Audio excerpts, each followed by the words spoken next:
So we're about to read my very favorite book in the whole wide world by Malcom Mitchell.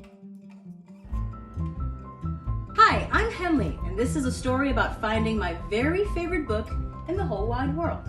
But it wasn't as easy as it sounds. Reading can be hard, you know. Once upon a time, everyone thought I hated to read, but that's just not true.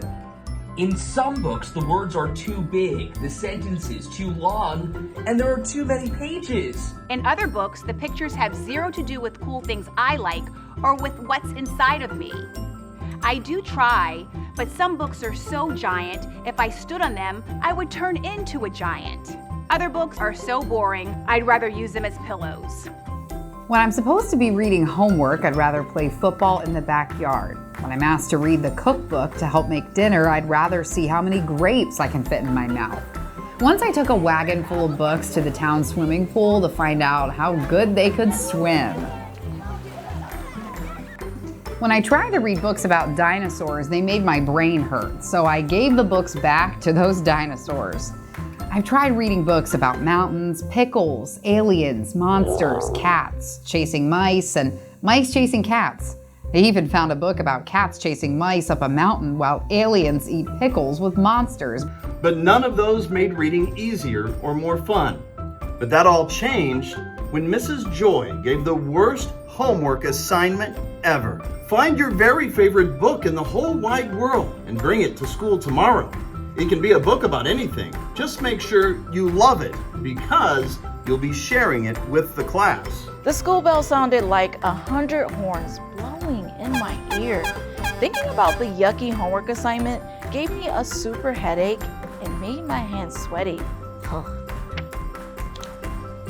On the way home from school, I stopped by the mighty library, hoping to find any book that could be my very favorite. My friends went into the library ahead of me. When it comes to finding books, I'm not so fast. Inside, there was a nice man sitting behind a jumbo-sized desk. I asked if he could help me find my very favorite book in the whole wide world. He showed me books about science and adventure and squishy animals. He flipped through the pages of books about flags, farms, and holidays. He'd found plenty of books with twisty big words, sentences as long as my legs, and pictures that tangled the pages. It gave me the heebie-jeebies.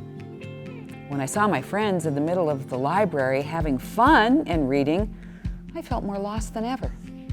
The next place I tried was Mrs. Rackley's bookshop. Maybe she could help me find a favorite book. Now, Mrs. Rackley did what she does best. She brought piles and piles of books. I looked and looked and looked, but I couldn't call any of them my very favorite book in the whole wide world. All those pages, all those words made my eyes tired. I realized it was going to take a book miracle to find my very favorite book. I grew a sad face, stomped all the way home. Mama was unloading the dryer, and she could tell I was having a crummy day. I told her all about the worst ever homework assignment. The librarian and Mrs. Rackley tried their best to help me find a book, but it was no use. I'll never find my very favorite book in the whole wide world. With a voice as warm as rolls from an oven, Mama said, "Henley, sometimes the best stories can be found inside ourselves." After a sweet kiss on the forehead, Mama's words lit up inside of me. That's when I had a brilliant idea. The next morning, I could hardly wait for my turn to share my very favorite book in the whole wide world.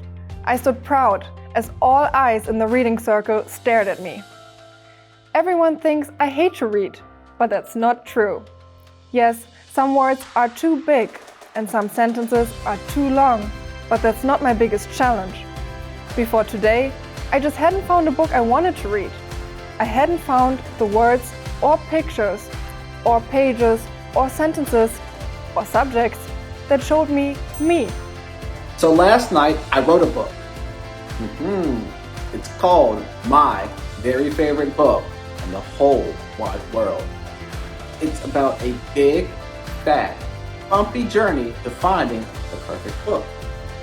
The book has words and pictures and pages that show me, and that show you, me.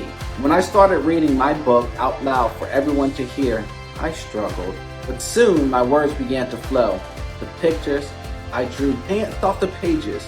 Everyone can have a very favorite book in the whole wide world, even if they had to write it. When I was done telling my story, all my classmates clapped and cheered.